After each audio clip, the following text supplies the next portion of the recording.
Hello ladies, my name is Alex Novotny Pasker, and I am the Director of Commissions for TCS, Tata Consultancy Services, which is an Indian company with about 500,000 people all around the globe, and we are third-party administrators for Transamerica.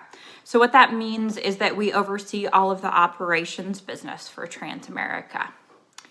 So I'm here to tell you a little bit today about being in the STEM field as a woman and my career and how I got here. So I guess the first thing that I want to talk a little bit about is I didn't know in high school, in college, for quite a long time that I wanted to be in the financial industry. I was not one of those people that woke up and said, yeah, this is what I want to do for the rest of my life. So really something that I think we don't always talk about in high school and in college is not just how to identify what you're passionate about, but how to identify what you're good at. And not just a subject, not just science, not just biology, not just math, not just English, but really translating those into real world skills in order to be able to make a good career. For me, I sure loved science. I loved biology. I loved anatomy. I didn't love math and chemistry as much. So it is a little funny that I ended up in the financial industry.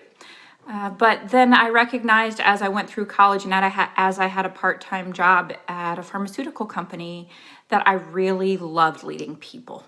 And that I really had a passion for helping other women develop their careers and helping women become effective and strong leaders, especially in industries that oftentimes were dominated by men. And so that's how I went up through the ranks in a pharmaceutical company and then transitioned to a role at Transamerica, which led me to this role at TCS. I've been very fortunate in my life to have some excellent women mentors who really helped me to become confident, which is one of the biggest challenges we as women struggle with. The statistic I want you guys to take away today is that men apply for a job if they have 50% of the qualifications. Women, we only apply if we have 100. So what that really means is we only put ourselves out there if we are completely confident and we think we check every box on that paper.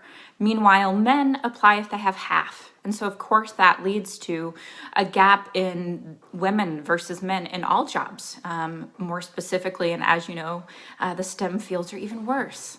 So, it's something to consider and something to focus on, becoming confident. And there's a book I'd really like to recommend that you guys read, The Confidence Code. And it's specially designed for women to help us gain comfort in being confident in those moments where we have to. And I think that it's helped me enormously in my career. So that's one piece of advice I have for you is don't be afraid to dig in and find the things that you're good at, even if it's not just a black and white, I want to become an attorney or I want to become a doctor. What are the things that bring you joy? If leading other people, if working in a team environment, sports, those type of things really engage you, then consider becoming a leader. And then 2, confidence. Work hard to be able to present yourself in a way that you are confident to the world so that you can compete with men because they are much more confident, generally speaking, than we are. And last but not least, wherever you go in your career, turn around and bring the next woman along after you. That's something I really have tried to do. I've had a lot of women mentors in my life that have helped me get where I am. And I try to bring people up after me, to be the next generation of women leaders. So go out there, be confident, be kind to one another, and keep driving, keep striving for more. The ladies at STEM Goes Red have my contact information. I encourage you guys to reach out via email or phone if you have questions, if you want advice, if you're interested in a formal mentorship. I'd be happy to talk with any of you or to walk through real life situations or just give career advice. Thanks again for listening, and I hope you all have a great evening.